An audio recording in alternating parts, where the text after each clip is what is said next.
So today we have Sean and Esther who will be giving their testimony, and I read their testimony is pretty short. So yeah, kids, youth, stay, and I would just like to invite Sean to the front to give his testimony on his faith life and why he is,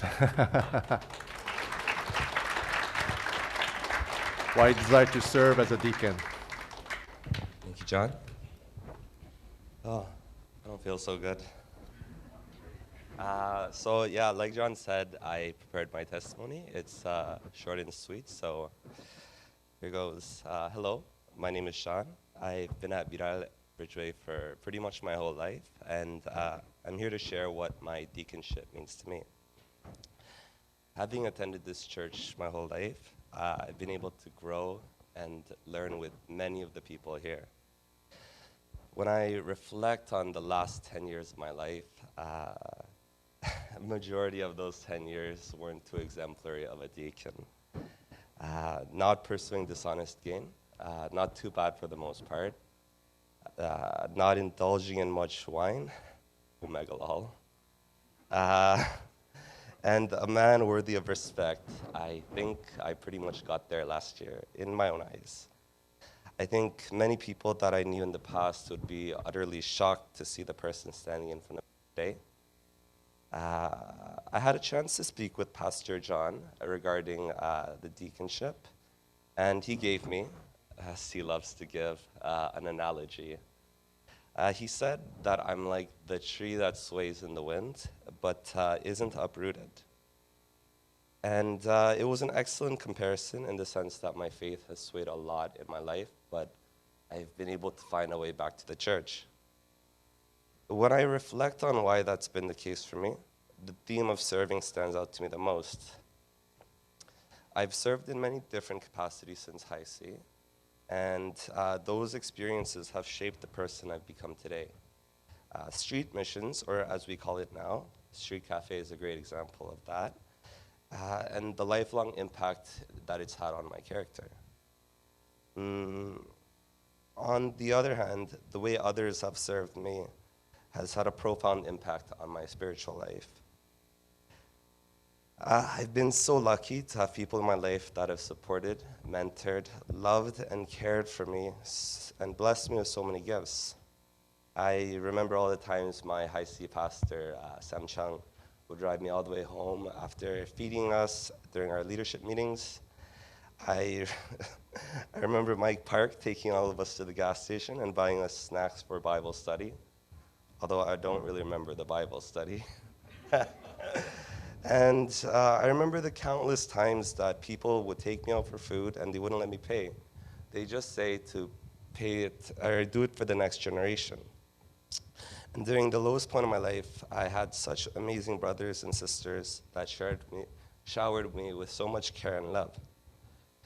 There are so many more things that I could share, but the point I want to drive across today is that I was able to feel the love of God through the love others showed for me. Because of this love, his love, I was slowly able to become the tree that swayed in the wind, but was never uprooted.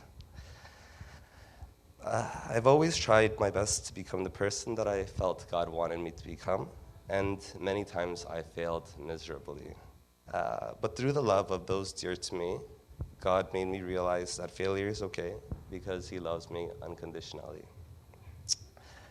To me, my deaconship means exemplifying this Christ-like love and servitude to those in our community and those outside, so that others can have this lifelong blessing that I have received. Thank you for your time.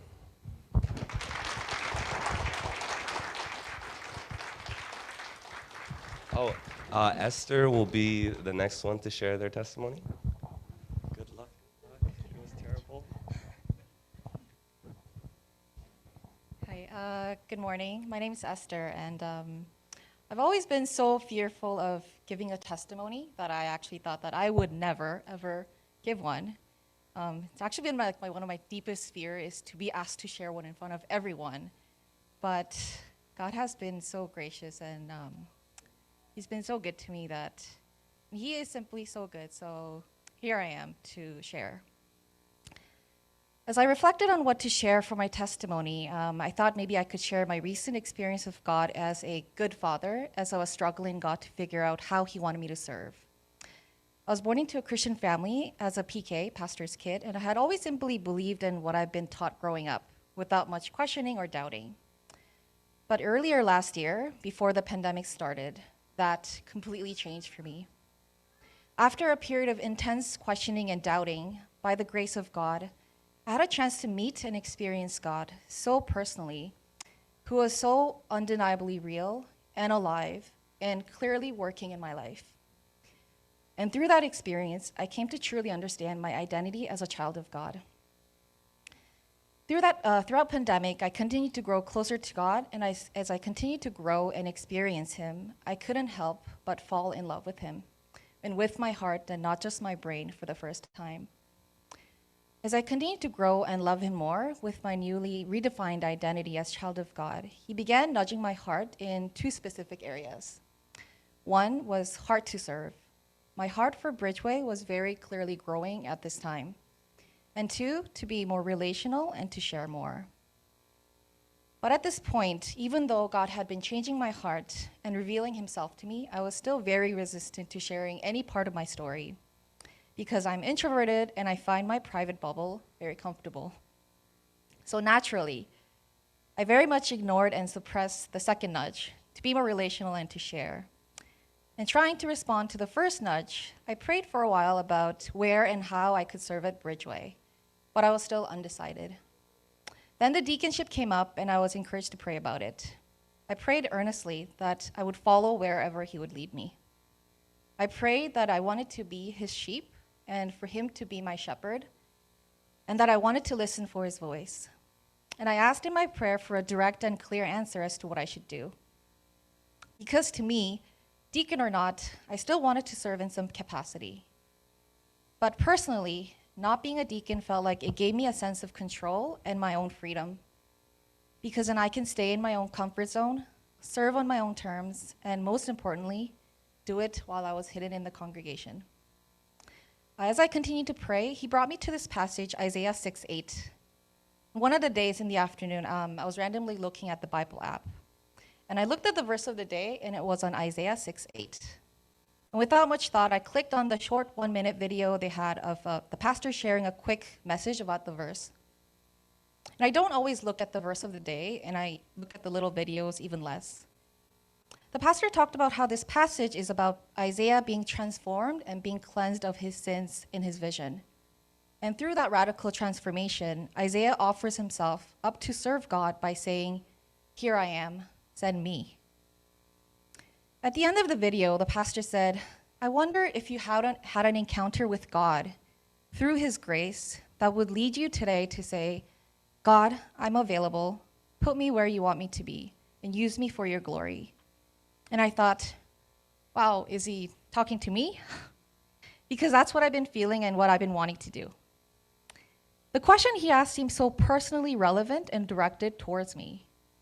But almost immediately, I started to doubt and thought that there's no way, because this is the most popular Bible app, and so why would this be for me? Later that evening, I was out on a walk and I asked God, if that was you, can you make it clear for me?